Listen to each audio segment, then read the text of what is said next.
En 1999, un film étrange sort dans l'indifférence la plus totale. Personne ne sait s'il s'agit d'un western, d'un film d'horreur ou d'une satire politique. Lorsqu'il est donc sorti au cinéma, personne ne l'a compris. Mais ce que peu de gens savent, c'est que Vorace raconte quelque chose de bien plus dérangeant que le cannibalisme. Et aujourd'hui, il est devenu culte. Je vais tout vous raconter. Sorti donc en 1999, Vorace est le dernier long métrage sorti au cinéma de la réalisatrice Antonia Bird. Une personne aussi talentueuse que discrète. Robert Carlyle, son acteur fétiche et avec lequel elle a monté une boîte de production, l'appelle pour remplacer un réalisateur sur le tournage d'un film. Ce film. Car Vorace a une production très compliquée. Bonjour et bienvenue à tous sur la chaîne Open. Je vous préviens, cette vidéo est remplie de spoilers. Maintenant que ceci est dit, passons à notre sujet. D'abord choisi pour réaliser le film, le Macédonien Milcho Manchevski a eu quelques désagréments avec la productrice déléguée. Apparemment très difficile à gérer, le réalisateur a décidé de partir. On va dire ça comme ça. Raja Gosnell, à qui l'on doit les fameux Chihuahua de Beverly Hills ou les Schtroumpfs, est appelé pour remplacer Manchevski. L'équipe du film, technicien comme acteur, ont très vite vu qu'il ne ferait pas l'affaire. Et d'après les dires de Guy Pearce, l'un des acteurs principaux du film, on a dû se mutiner pour imposer un troisième réalisateur, Antonia. C'était clairement la joie. Maintenant, pour contextualiser le film, il se déroule pendant la guerre américano-mexicaine, située entre 1846 et 1848. Le capitaine John Boyd, militaire de métier, est fait héros grâce à un acte lâche. Son supérieur, connaissant la vérité, l'envoie, ou plutôt l'exile, dans le coin le plus reculé et enneigé du pays. Tenant compagnie à des personnages tous plus étranges les uns que les autres, la troupe de soldats est menée par Colquhoun, un homme recueilli il y a peu qui était sur le point de mourir de froid et de faim, dans une mission de sauvetage. Ce dernier relate que ses compagnons de voyage et lui-même ont subi des actes de cannibalisme par le militaire qui les guidait. Ça donne clairement envie.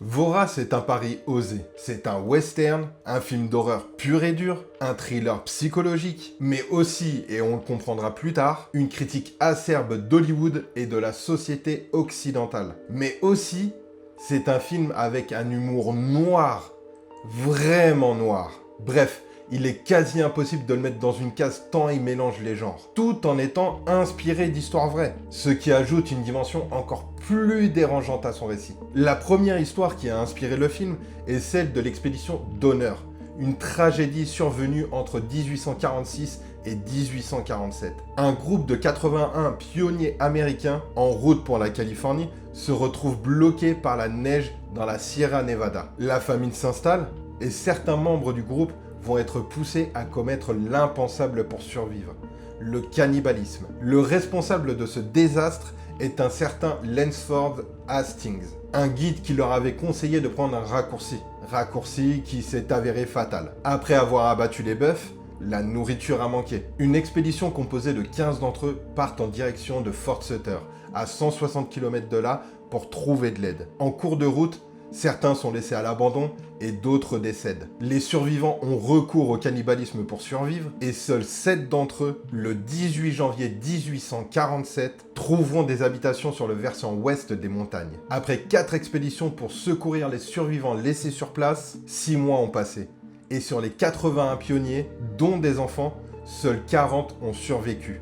La deuxième histoire à avoir inspiré Vorace est celle d'Alfred Packer, surnommé le cannibale. Cet homme est l'une des 4 personnes condamnées pour cannibalisme dans l'histoire des États-Unis. Cet ancien soldat, réformé à cause de problèmes d'épilepsie, participe en 1873 à une expédition avec 5 camarades dans les montagnes rocheuses du Colorado. Après s'être perdu et étant réduit à la famine, Packer finit par tuer et manger ses compagnons. La question de savoir s'il les a tués ou agit uniquement par instinct de survie, reste encore aujourd'hui floue. Après son arrestation, il est condamné à 40 ans de prison et curieusement, serait devenu végétarien derrière les barreaux. Il meurt en 1907. À partir de ces deux histoires, Vorace aurait pu se contenter d'être un simple film d'horreur ou un western sur la conquête de l'Ouest, bon avec un zeste de cannibalisme. Mais avec Antonia Bird à la barre, ce n'est pas un film comme les autres. Dès le générique du début, le ton est donné. Une citation de Nietzsche, celui qui lutte contre les monstres doit veiller à ne pas lui-même devenir un monstre, est suivie de façon assez ironique par celle d'un anonyme « Eat me ». En français, « Mange-moi ». Le film marche constamment sur la ligne entre divertissement grand public et œuvre d'auteur. C'est un survival intense où les protagonistes se battent entre eux, confrontés à une nature hostile qui pousse leurs limites physiques et mentales. Mais ce n'est pas tout. Il y a cet humour noir présent à chaque instant qui donne au film une ambiance unique. La bande-son de Michael Nyman et Damon Albarn, certains d'entre vous le savent déjà, c'est le chanteur de Blur ou Gorillaz, joue un rôle essentiel, offrant une partition qui contraste totalement avec ce qu'on voit à l'écran.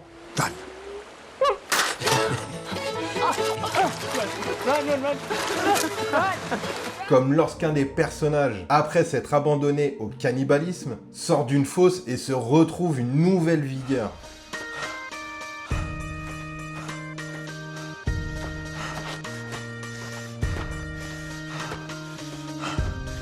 Mais surtout, Vorace est un film qui se déploie en deux parties. La première moitié suit une tentative de sauvetage, qui se finit par une séquence d'anthologie, mais loin de se contenter de dérouler cette intrigue sur 1h30, le film se transforme en un affrontement d'abord psychologique, avant de virer au combat de valeurs existentielles, toujours ponctué de cet humour noir caractéristique. Vorace, c'est un peu tout à la fois. Un survival horrifique, une comédie noire et un thriller palpitant avec un fond de cannibalisme.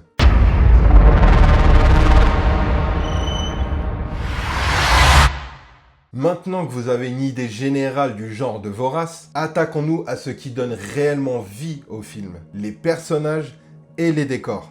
Dès le début, on est introduit à John Boyd, interprété par Guy Pearce. Ce capitaine lâche et peureux, marqué par un acte de traîtrise pendant la guerre américano-mexicaine, est exilé dans le fin fond des États-Unis, dans le glacé et isolé Fort Spencer. Ce fort est dirigé par un colonel désabusé, Hart, et réunit une poignée de personnages complètement décalés dont l'armée ne sait plus quoi faire. Toffler, un religieux un peu bizarre, le commandant Knox, ancien vétérinaire alcoolique devenu médecin malgré lui, Reich, un soldat obsédé par l'entraînement, Cleese, un cuisinier à côté de ses pompes, qui passe son temps à fumer des herbes médicinales, et George et sa sœur Martha, deux indigènes apparemment les seuls à être un tant soit peu stables dans ce chaos, et il est évident que ces soldats ont été envoyés ici pour être éloignés des horreurs de la guerre. En fait, toute la folie qui règne autour d'eux fait qu'on attend, avec une certaine tension, que tout explose à tout moment. Et c'est là qu'intervient Colquhoun, joué par Robert Carlyle, dans une performance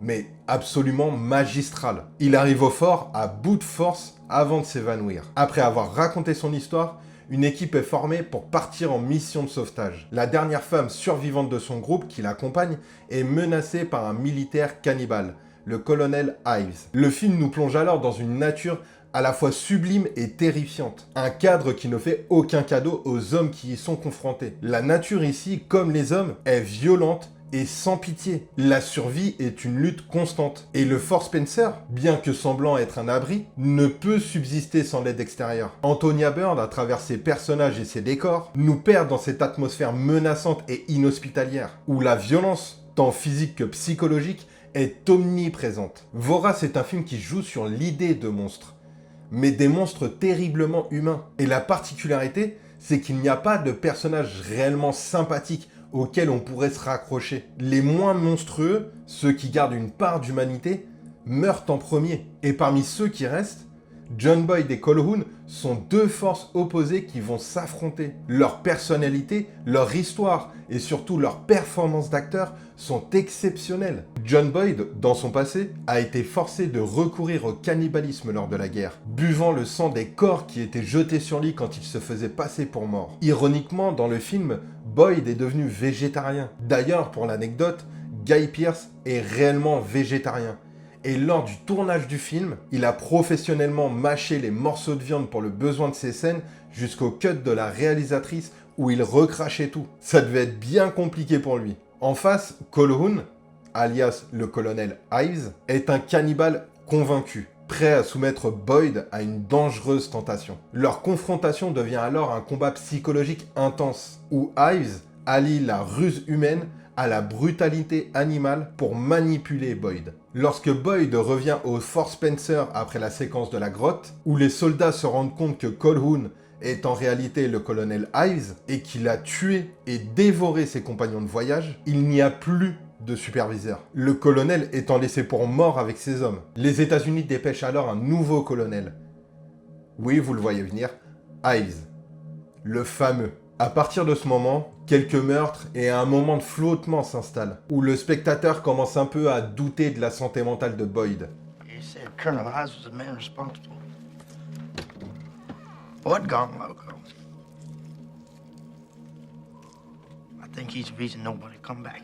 Mais un autre retournement de situation arrive et l'on comprend que Ives a guéri le colonel Hart en lui offrant un de ses propres hommes en guise de repas, lui prouvant ainsi les bienfaits du cannibalisme. C'est là que Hart expose le projet de Ives à Boyd, fonder une colonie de cannibales. Et il propose même à Boyd de les rejoindre. It's lonely being a cannibal. Tough making friends. No, I like you, Boyd. I'm gonna bring you into the fold.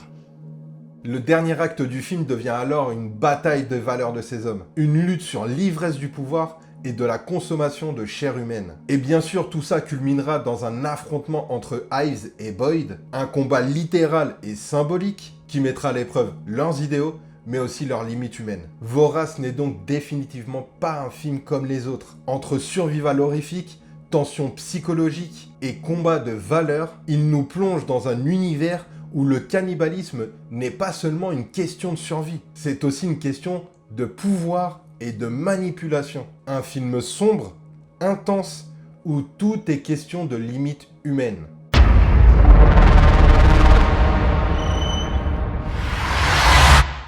Le scénariste Ted Griffin, derrière des films comme Ocean's 11 ou Les Associés, s'inspire directement du folklore amérindien, en particulier de la légende du Wendigo. Le Wendigo, pour ceux qui ne connaissent pas, est une créature mythologique des premiers peuples algonquiens d'Amérique du Nord. Ce monstre mange les hommes pour s'approprier leur force, et il incarne parfaitement l'idée de survie à tout prix, un concept central dans Vorace. Mais là où le film se distingue, c'est qu'il n'est jamais un simple film de monstre. Bien que le Wendigo soit évoqué, le film explore cette légende de manière plus subtile et philosophique. Le cannibalisme devient alors un thème majeur, traité sous plusieurs angles. Dès les premières minutes, on comprend que la survie implique de terribles sacrifices. Un des personnages parvient même à guérir de la tuberculose en mangeant de la chair humaine. I ate 5 men in 3 months.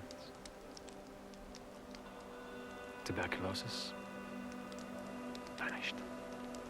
Une idée qui mêle fantastique et réalité de manière dérangeante. D'un côté, on a la dimension surnaturelle du Wendigo. Selon la légende, si un être humain mange de la chair humaine, il peut guérir, devenir plus fort et même éviter la mort. Mais bien sûr, cela s'accompagne d'une malédiction. Il doit continuer à manger ses congénères pour survivre, tout en étant hanté par une faim insatiable. De l'autre côté, on a une dimension plus philosophique, qui touche à l'histoire et la construction même des États-Unis. Colquhoun, l'un des personnages principaux, est un émigré écossais. Pour survivre dans ce pays en pleine expansion, il doit éliminer ceux qui se trouvent sur son chemin, se nourrir de l'autre pour devenir plus fort, et se faire une place dans cette terre impitoyable. C'est une métaphore de la colonisation, du système de survie dans une société en constante compétition. Prenons John Boyd. Ce personnage n'a pas le courage de Colquhoun. Il a été marqué par la guerre et le cannibalisme, ayant été contraint de boire du sang pour survivre, mais menacé de mort imminente, Boyd est contraint de manger un cadavre, qui devient sa seule échappatoire. Là, le film met en lumière un combat intérieur. Boyd doit lutter contre ses propres démons et ne pas céder à la tentation de devenir comme Colquhoun, ce dernier ayant déjà franchi cette ligne de barbarie. La question de la survie est donc omniprésente. Pour vivre, Boyd devra manger de la chair humaine, boire du sang, tout comme Colquhoun l'avait fait avant lui. Même le colonel Hart, qui est gravement blessé, devra recourir à cette même solution pour survivre. It was like drowning in darkness, and then there was nothing. And then I woke up, and Ives was feeding me. By the time I regained my senses, there was no turning back. I feel terrific. Cependant, dans un moment de lucidité, Hart demandera à Boyd de mettre fin à ses jours pour échapper à cette malédiction et ne pas devenir comme Colquhoun. Et c'est ainsi que Boyd, dans le dernier acte du film, choisit le suicide comme seul échappatoire à la malédiction du Wendigo, emportant avec lui Colquhoun dans sa chute. Cette notion de cannibalisme, de survie et de malédiction est donc au centre du film. Mais ce n'est pas tout. Pour Antonia Bird, Vorace est aussi une allégorie de notre société. Elle le voit comme une critique acerbe d'un système où il faut parfois bouffer l'autre pour réussir et pour survivre dans un environnement compétitif. Et pour elle, Hollywood est un parfait exemple de cette société cannibale. Dans cette industrie, il est beaucoup plus facile de se dévorer entre soi que de maintenir ses valeurs et sa morale. Vorace est donc un film sur l'ambition, la corruption et la soif de pouvoir qui caractérise aussi bien l'individu que les institutions. En fin de compte, Vorace n'essaie pas de se conformer à un genre en particulier. Il veut exister par lui-même, se démarquer et provoquer la réflexion sur la nature humaine et ses dérives. Un film audacieux où le cannibalisme n'est pas simplement une question de nourriture, mais une question de pouvoir et de survie.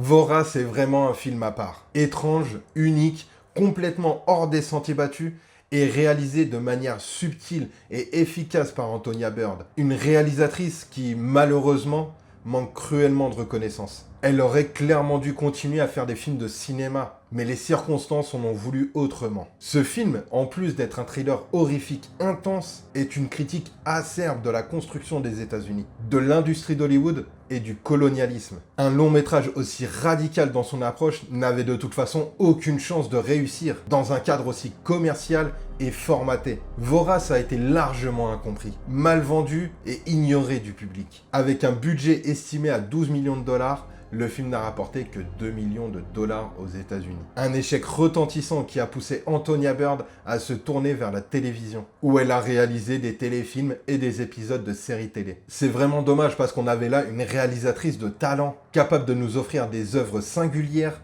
dérangeantes, mais aussi profondément humaines. Le cinéma avait besoin de voix comme la sienne, mais malheureusement, le monde n'a pas su lui accorder la place qu'elle méritait. Et voilà mon analyse de Vorace. Les personnages de Boyd et Colquhoun sont géniaux et très bien interprétés. Guy Pearce et Robert Carlyle sont monumentaux. Et le film, complètement fou. Antonia Bird méritait un succès. Heureusement, depuis, le film a acquis un statut de culte. Si vous avez une suggestion de film, ou alors une question, ou l'envie de discuter avec moi, faites-le en commentaire, ce sera avec très grand plaisir. La prochaine vidéo arrive très prochainement et il ne me reste plus qu'à vous remercier pour être resté jusqu'à la fin. Merci beaucoup. Donnez de la force comme d'habitude. Un pouce bleu, un commentaire ou un abonnement à la chaîne, c'est très important pour moi. Je ne vous remercierai jamais assez. Et sur ce, à bientôt sur la chaîne Open. Ciao.